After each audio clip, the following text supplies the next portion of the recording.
Halo Sobat Ganesha Speak Time, kembali lagi di podcast GST. Dan kali ini seperti biasa ya Sobat GST, ditemani oleh Dimas dari Humas dan Promosi UTP Surakarta. Dan tentunya kedatangan tamu yang spesial lagi. Nah, kalau kemarin-kemarin kita sudah banyak berbincang gitu kan dengan beberapa dosen yang baru saja menyelesaikan gelar doktornya. Dan kali ini Dimas juga ditemani oleh salah seorang dosen yang sebenarnya mungkin beberapa bulan yang lalu tuh sudah lulus tuh Sobat GST, sudah dinyatakan sebagai doktor. Nah, mungkin baru ada kesempatan untuk mengajak beliau untuk datang di podcast GST kali ini.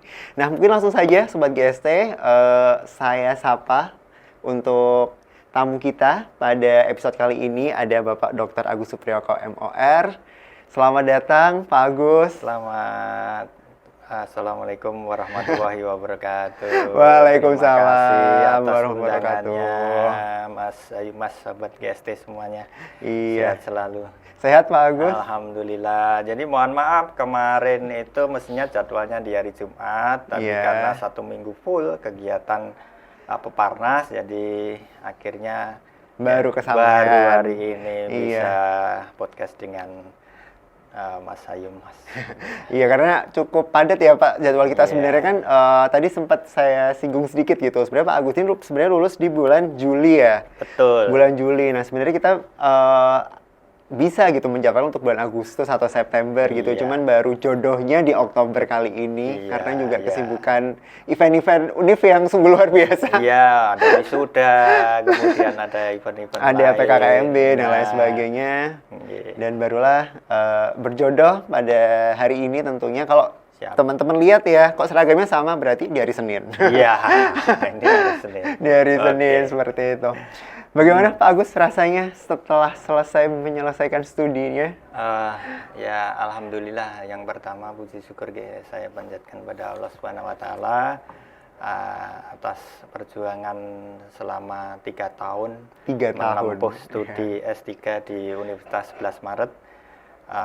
Berjalan dengan baik dan lancar. Semua itu karena ridha Allah Subhanahu Wa Taala dan tentunya didukung oleh support dari keluarga, khususnya orang tua, anak istri, kemudian teman sejawat di kantor, kemudian beberapa sejawat lagi di UNS gitu ya. Karena apapun yang terjadi, proses studi yang saya jalani ini kan tidak hanya pengalaman studi di S3 ini saja, artinya sejak S1 pun maupun S2 semuanya saya lakukan studi itu di Universitas 11 Maret. Oh, berarti Pak Agus ini alumni UNS, UNS Pride ya? UNS S1, S2, S3.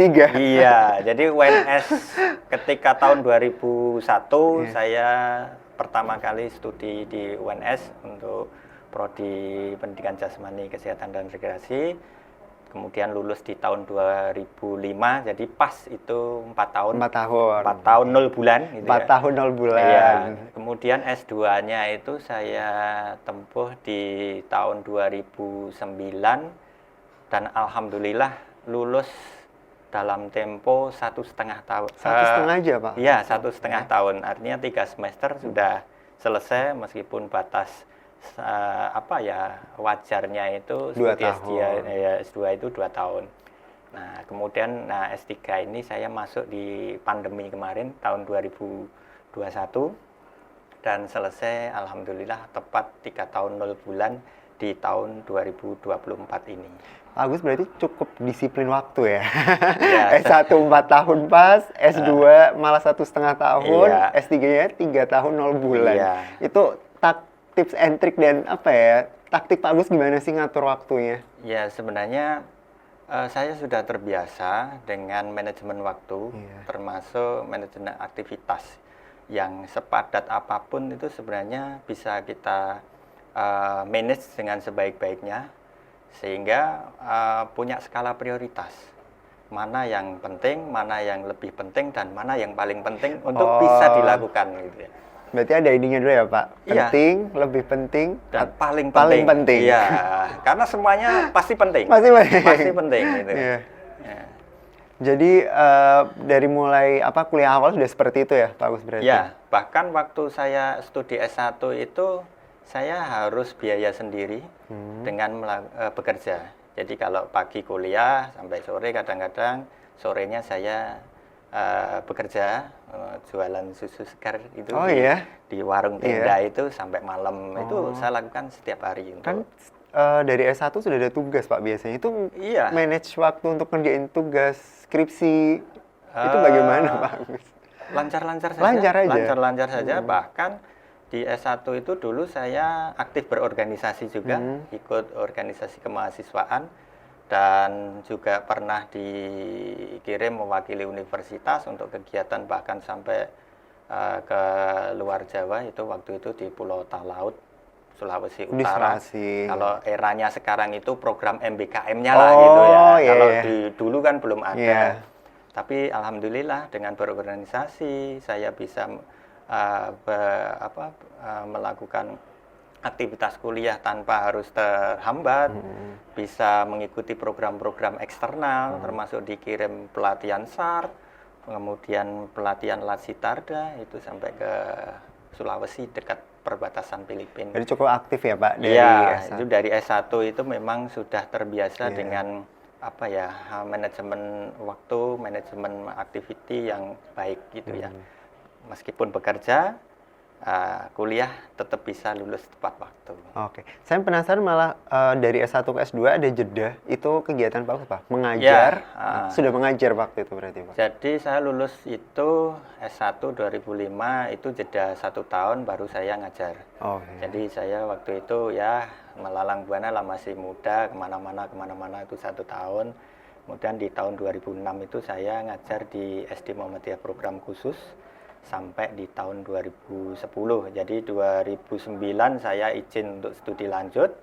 Kemudian waktu itu saya selain ngajar, saya juga aktivitas antar jemput anak sekolah, jadi untuk menumpang biaya pendidikan waktu itu, karena waktu itu juga saya harus biaya sendiri juga.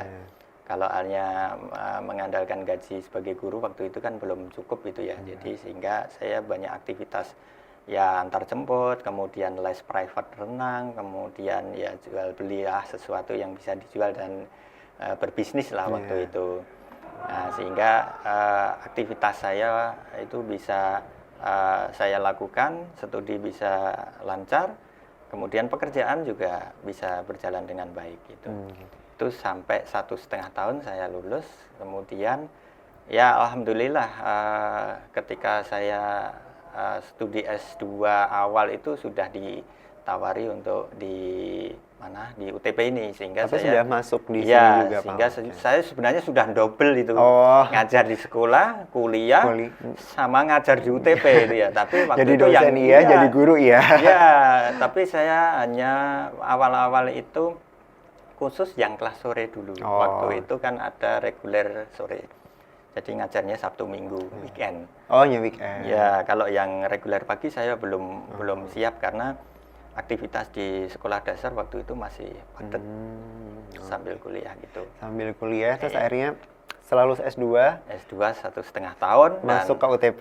Iya, akhirnya sudah keluar saya izin pamit di SD Muhammadiyah program khusus itu di tahun 2010, kemudian baru fokus ngajar di UTP sambil menyelesaikan studi S2-nya itu. Oke, selesai masuk di UTP sampai sekarang ya Pak? Sampai sekarang. Itu apa ya, maksudnya Pak Agus pertama kali kenapa memutuskan untuk S3? Karena kan saya mungkin kemarin-kemarin banyak ngobrol juga ya dengan beberapa dosen gitu. Ada yang merasa karena mungkin tuntutan profesi, ada yang merasa juga karena ya sudah terlanjur nyemplung lagi aja seperti itu. Kalau Pak Agus sendiri apa waktu itu motivasinya? Ya, sebenarnya tetap ada hal yang sama dengan alasan teman-teman mereka yang studi lanjut. Yang jelas profesi dosen ini kan menuntut kepakaran gitu ya, sehingga apapun yang terjadi pendidikan tertinggi itu kan ketika kita studi lanjut di level doktoral gitu ya. Dan alhamdulillah itu bisa saya lakukan. Yang menjadi motivasi kuat saya itu selain tuntutan dari kepakaran profesionalitasan sebagai dosen, saya juga ingin memberikan dampak positif pada anak-anak saya gitu ya.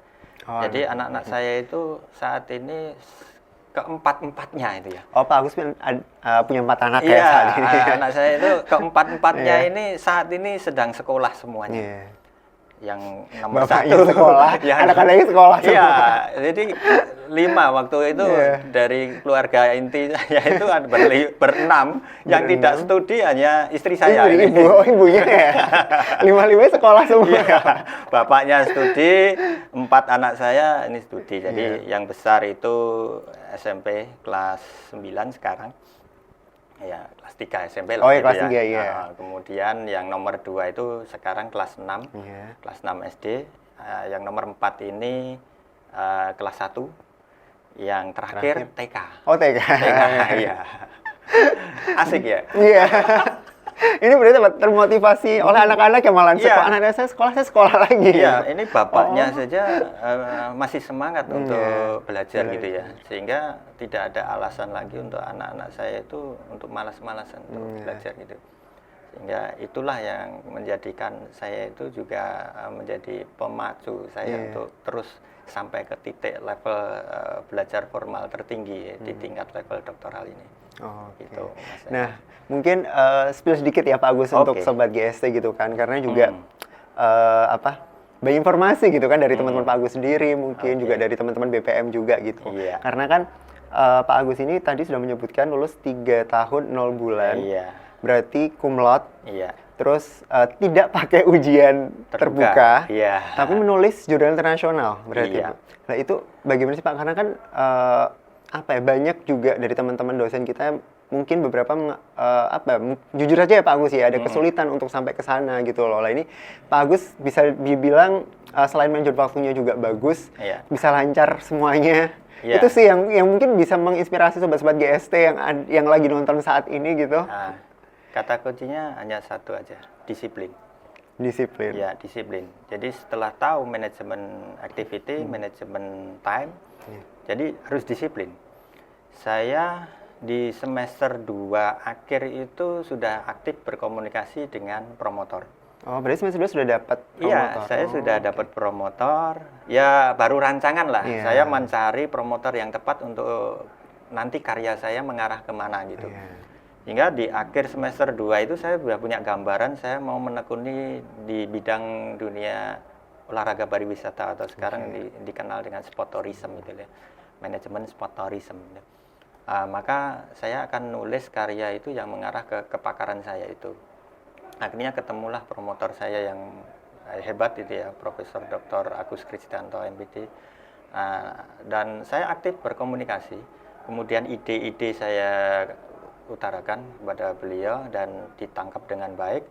Kemudian saya termotivasi untuk mulai saat itu saya siapkan dokumen-dokumen pendukung. Oh iya. Jadi kayak artikel, jadi buku-buku pendukung, baik yang nasional maupun internasional. Itu selama kurang lebih 1 semester saya nulis itu sekaligus saya menyiapkan dokumen-dokumen pendukungnya itu. Karena untuk bisa nulis kan harus ada data. Iya, datanya. Data pendukung jurnal-jurnal internasional bereputasi gitu.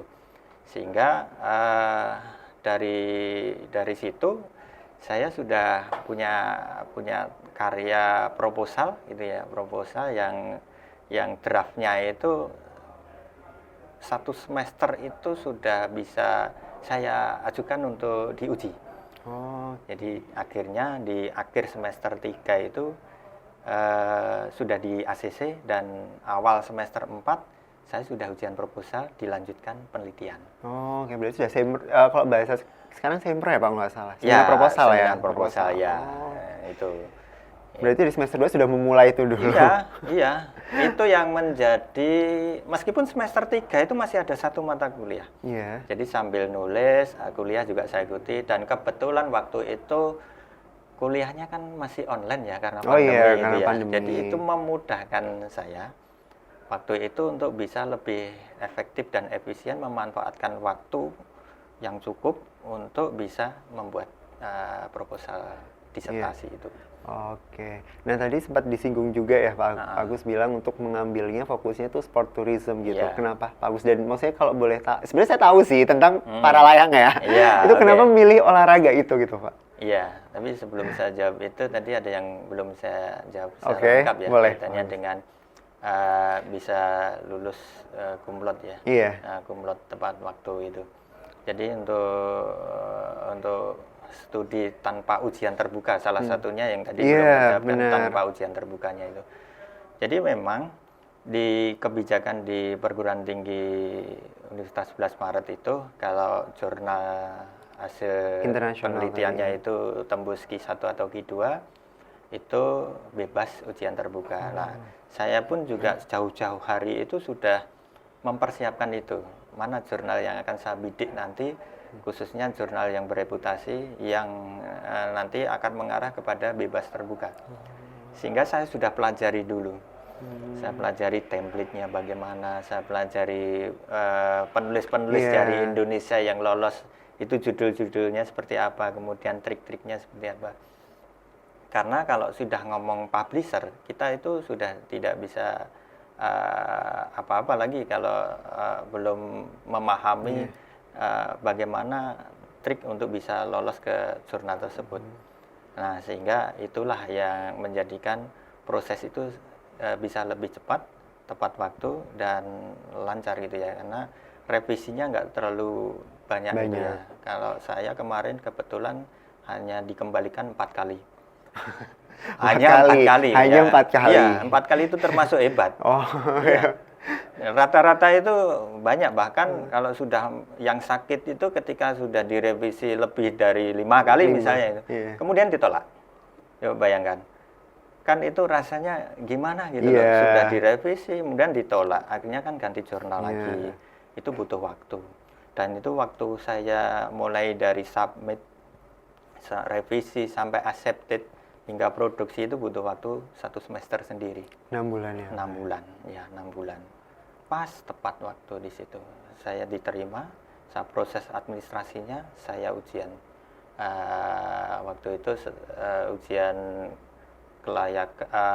ujian hasil dulu. Hasil kemudian saya naikkan jarak waktu kurang lebih 1-2 bulan, kemudian langsung bisa ujian kelayakan. Baru ujian tertutup, lalu diputuskanlah di situ ujian tertutup itu saya bebas ujian terbuka. Itu. Dari situ ya? Iya, dari jurnalnya yang masuk ke Q2 waktu itu. Tapi sekarang kalau kita cek jurnal yang saya bidik itu sudah Q1. Mas sudah Q1? Sudah Q1. Oke, berarti ini ya Pak Agus, apa namanya, memang selain riset untuk penelitian, riset juga untuk jurnal yang dibidik tadi ya? Iya. Itu penting berarti ya Pak ya? Iya. Dan networking ya Mas ya. Oh, networking. Jadi kita harus mau membangun semacam jejaring kolega yang mungkin punya skill ya, bisa tembus ke ini, bisa karya-karyanya itu bisa kita sharing gitu ya. Jadi pertemanan itu yang positif itu ketika ya kita tahu ya, ini teman saya itu di sini ahli di bidang ini, ya udah kita belajar sama dia. Saya olah data tentang analisis SWOT tidak bisa, ya oke, saya belajar pada orang yang punya skill itu, tidak apa-apa, saya bayar tidak apa-apa. Tapi saya punya ilmunya gitu. Jadi sampai sejauh itu. Baik. Terus yang tadi ya terkait dengan wisata olahraga. Iya, wisata olahraganya tadi. Kenapa tertarik itu? Karena kan mungkin gini ya Pak Agus, beberapa kan juga teman-teman dari penjas ya, beberapa kan juga sudah selesai doktoralnya. Kemarin kan banyak benar-benar menurut saya kan benar-benar bidang olahraga sepak bola atau mungkin olahraga tradisional seperti itu. Lah ini ada yang baru lagi nih, lebih menarik, sport tourism gitu. Iya, nah itu. Ini memang jarang-jarang sekali orang-orang itu membidik risetnya itu mengarah kepada wisata olahraga. Sesuatu yang berbeda antara definisi pariwisata dan olahraga itu sendiri. Ya, kita sebenarnya ini di luar negeri itu sudah sejak lama ya menggaungkan antara sport tourism ini, baik yang hard sport tourism maupun yang soft sport tourism. Kalau di Indonesia kan masih baru-baru saja, bahkan dikuatkan dengan desain besar olahraga nasional atau DIPON itu ya, Kepres itu nomor 86 itu.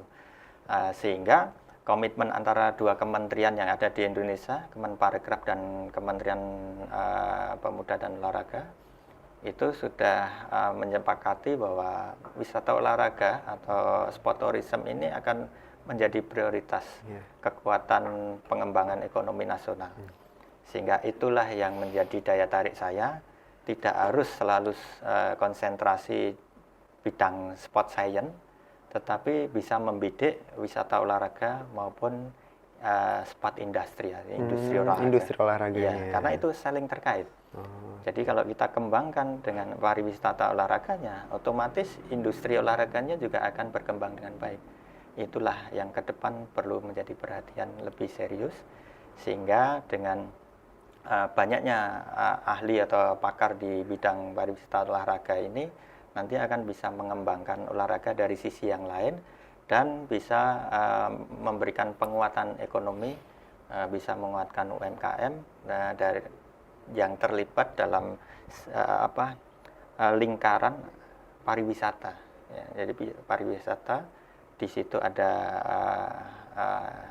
komunitas yang ada di situ, olahraga di situ juga ada komunitas ini. Kita gabungkan, kita kawinkan di situ, sehingga disitulah muncul istilah pariwisata olahraga itu. Iya, sport tourism tadi ya, Pak. Ya, ya, kebetulan yang saya bidik itu kan olahraga udara ya, atau olahraga dirgantara itu ya.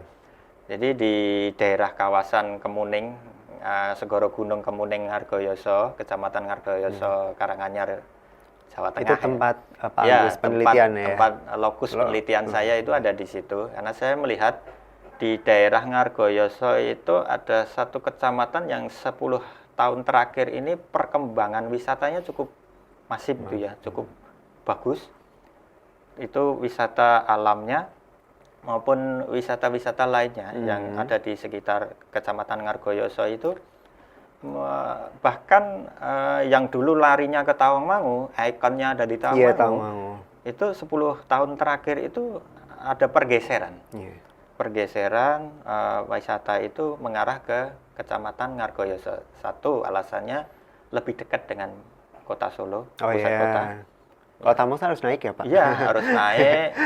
Belum nanti kemacetannya. Iya, kemacetan. Crowded-nya di atas. Kalau di Kecamatan Ngargoyoso itu relatif agak di bawah, tetapi nuansanya itu tetap asri, dingin, apalagi sampai nanti ke Bukit Paralayangnya, Kecamatan Ngargoyoso, khususnya di Desa Segoro Gunung, itu wah dingin itu. Suasananya sangat sejuk sekali dan masih relatif di situ pemandangannya bagus. Terus kemudian fasilitas-fasilitas yang bisa didapatkan juga banyak, mudah, aksesibilitasnya, infrastrukturnya juga lumayan bagus, sehingga wisatawan yang hadir di sana itu sangat puas gitu ya dengan layanan, kemudian infrastruktur, akseptabilitasnya, aksesnya itu bagus itu. Sehingga potensi di situ itu untuk dikembangkan, khususnya saya melihat di situ atraksi utamanya, khususnya ya di Desa Segoro Gunung itu yang menjadi atraksi utamanya itu olahraga paralayang. Dulu di sana itu sebelum dikembangkan menjadi wisata itu hanya untuk latihan saja.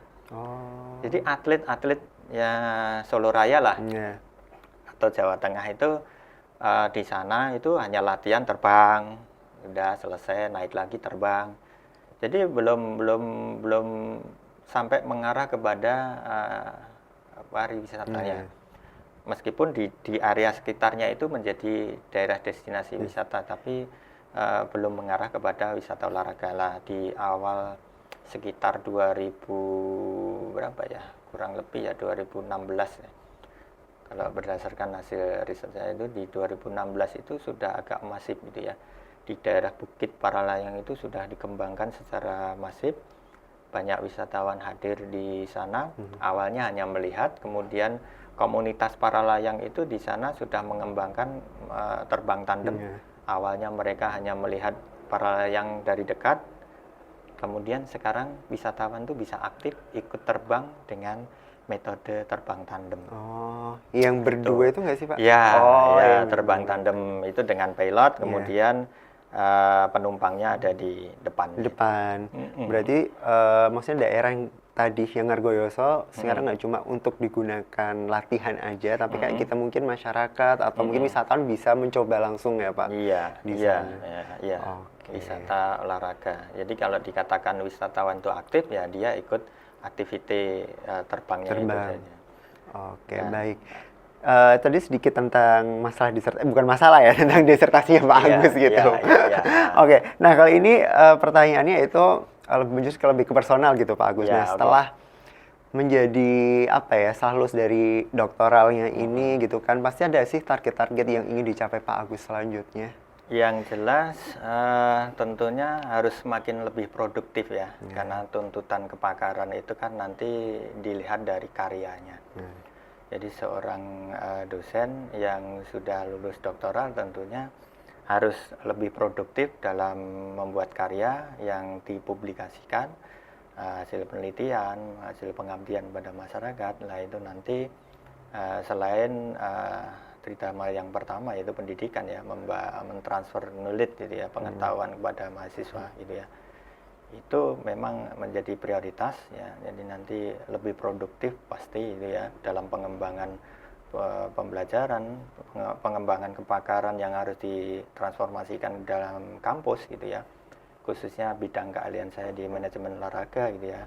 Yang lebih menarik lagi nanti akan menjadi ciri khusus ya. Bisa jadi kita kan punya prodi S2 Pendidikan Jasmani. Pendidikan jasmani.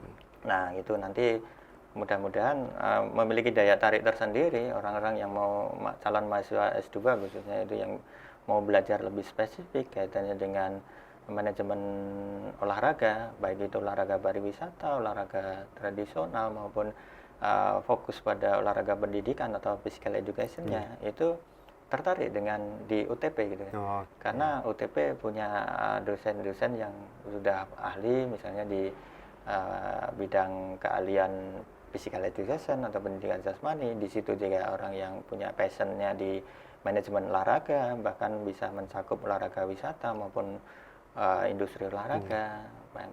Dan ada yang punya passion di olahraga tradisional, itu untuk pengembangan pembelajaran di sekolah gitu.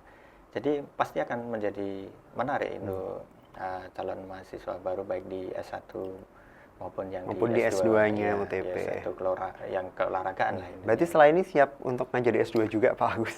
Ya, pasti. Alhamdulillah S2 kita kan juga di bulan ini kan kita sudah terakreditasi baik sekali gitu ya. Setelah diperjuangkan beberapa tahun akhirnya S2 kita sudah punya predikat baik sekali. Nah, ini memang harus kita harus siap-siap untuk bagaimana layanan kan harus kita sesuaikan gitu ya. Kemudian kualitas gitu ya. Mutu pendidikan juga harus kita sesuaikan dengan predikat itu sehingga lulusannya nanti diharapkan juga lulusan yang baik gitu ya. Lulusan yang diharapkan itu nanti bisa betul-betul mengembangkan keilmuannya gitu ya, kepakarannya, profesinya gitu ya. Itu. Oke. Nah, ada nggak sih yang membedakan Pak Agus gitu sebelum dan sesudah selesai kuliah doktoral ini? Agus tetap yang lama gitu ya. Yang lama Agus seperti yang apa lama ini, Pak? tetap Agus yang dulu dan yang sekarang akan tetap sama itu ya. Yang membedakan mungkin dari sisi ya itu memang harus mulai berbenah ya. Jadi setinggi apapun kita itu studi gitu ya, baik yang formal maupun non formal, hakikatnya itu kan perubahan perilaku ya. Jadi bagaimana kita harus makin bersikap, berperilaku dan bertutur kata yang baik ketika kita punya level derajat pendidikan semakin tinggi itu kan berarti kan harus mencerminkan itu ya, berperilaku, bersikap, kemudian bertutur kata harus bisa lebih menjaga itu lebih baik. Selain memang tanggung jawab keilmuan kita ya, transfer of knowledge kepada mahasiswa yang kita didik gitu ya. Tidak hanya kita ajar ya, kita didik juga. Gitu. Nah, gitu. Sehingga pendidikan karakter itu tetap harus melekat sampai pada level perguruan tinggi gitu ya. Gitu. Oke, nah mungkin ini pertanyaan yang terakhir dan pasti akan saya tanyakan untuk seluruh dosen yang barusan baru lulus, maksudnya baru lulus dari Ya. S3-nya gitu. Jadi harapan dan juga kontribusi gitu dari Pak Agus nantinya, karena mungkin kan masih di UTP dan mungkin Sobat GST juga perlu tahu ya, Pak Agus ini juga menjabat sebagai Kepala BPM kan di Ya. UTP Surakarta saat ini gitu, periode BPM 2000. itu Badan Penjaminan Mutu. Mutu. Banyak belum tahu kayaknya. Iya. Badan Penjaminan Mutu. Nah, yang ingin tahu BPM apa mungkin bisa langsung tanya Pak Agus nanti. Kerjaannya seperti apa, Iya. sepusing apa gitu Iya, kan. iya. Itu juga bisa dibilang garda terdepan juga ya Pak di universitas gitu, Iya, untuk betul. membuat mutu-mutu biar universitas tuh Betul. lebih baik lagi, Iya. seperti itu. Nah, kira-kira harapan dan kontribusi Pak Agus sendiri gitu seperti apa sih nantinya yang ingin disumbangkan idenya, tenaganya untuk UTP? Ya, jadi ada nilai tambah satu lagi, Mas Ayu, Mas. Artinya saya dalam rangka studi lanjut, izin belajar ini kan status saya tridharmanya tetap jalan. Iya. Pendidikan jalan, penelitian jalan, pengabdian jalan. Dan saya masih diberikan beban tambahan atau tugas tambahan sebagai Kepala Badan Penjaminan Mutu. Bisa dibayangkan betapa repotnya itu ya. Tetapi apapun yang terjadi, pekerjaan itu kalau kita manage dengan baik, kita koordinasikan dengan baik, kita optimalkan semua sumber daya yang ada, why not? Semuanya pasti akan bisa berjalan dengan baik. Faktanya, institusi kita berubah, status akreditasinya dari B menjadi baik sekali. Dengan metode konversi itu juga kita lakukan dengan sungguh-sungguh. Kemudian beberapa prodi-prodi yang kita dampingi juga alhamdulillah mereka juga punya semangat tinggi untuk reakreditasi maupun proses-proses pembenahan dokumen-dokumen mutunya, sehingga itu bukan menjadi hambatan tugas tambahan saya dalam menjalankan tugas sebagai Kepala Badan Penjaminan Mutu untuk tetap terus mengawal mutu pendidikan yang ada di Universitas Tunas Pembangunan Surakarta ini ke depan untuk bisa menjadi good university, Good university. Good governance university. Nah, itu yang menjadi motivasi saya itu sebagai Kepala Badan Penjaminan Mutu. Jadi ini spirit kami membangun sebuah sistem yang ada di UTP, kemudian menjalankan proses mekanisme PPEPP yang audit yang ada di universitas, sehingga nanti bisa ketahuan titik kekurangan ada di mana, mekanisme perbaikannya bagaimana. Kita semuanya akan melakukan evaluasi bersama, dan dari tahun ke tahun kita akan tahu, kita akan bagaimana untuk menerapkan kebijakan itu untuk mengarah kepada excellent services itu ya. Jadi pelayanan terbaik kepada mahasiswa itu seperti apa? Nah, gitu.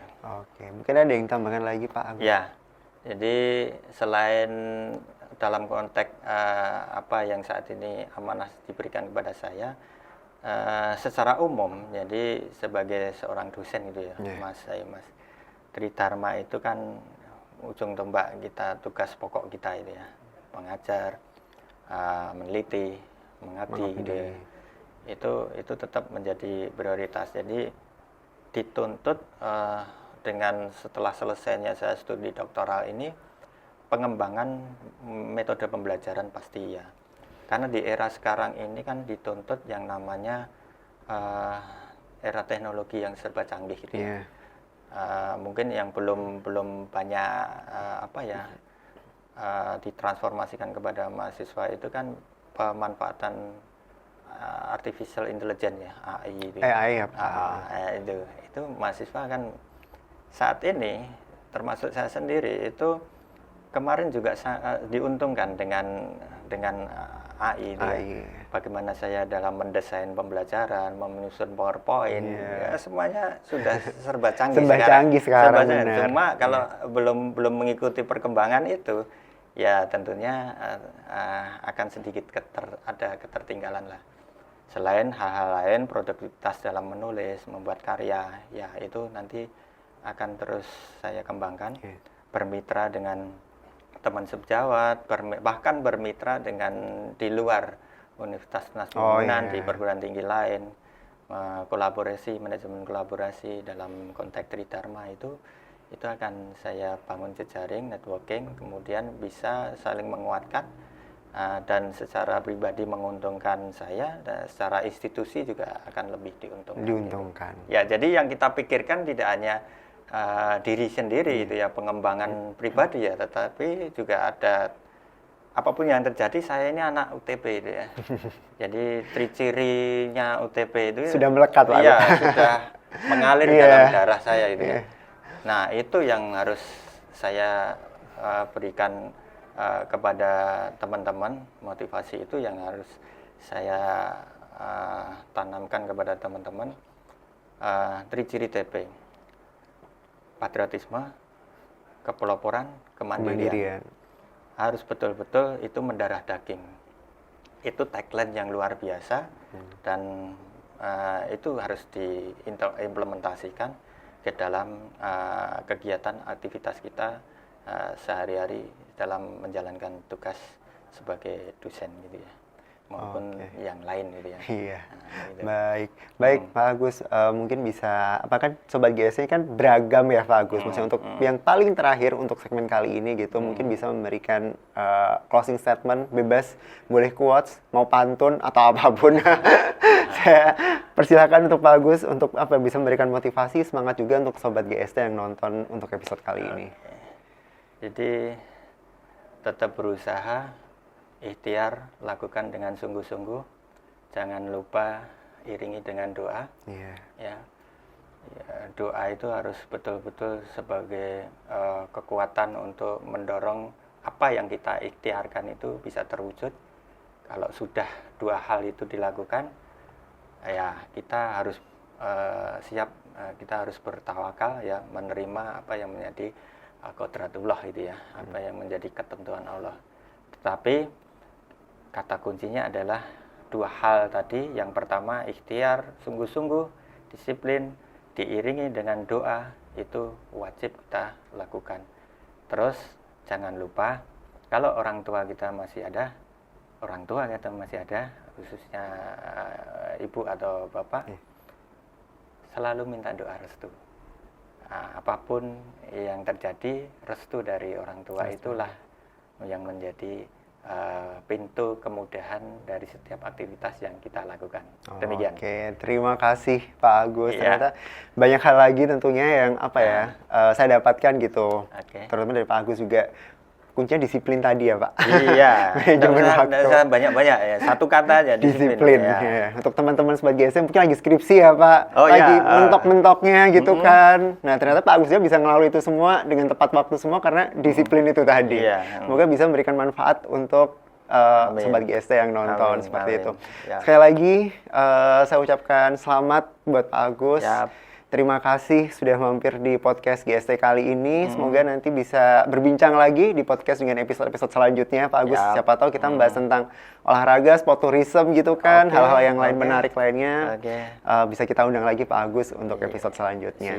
Sukses buat Pak Agus, semangat, dan sukses buat teman-teman BPM. Yes, terima kasih semuanya. Terima kasih sahabat GST, luar biasa. Salam.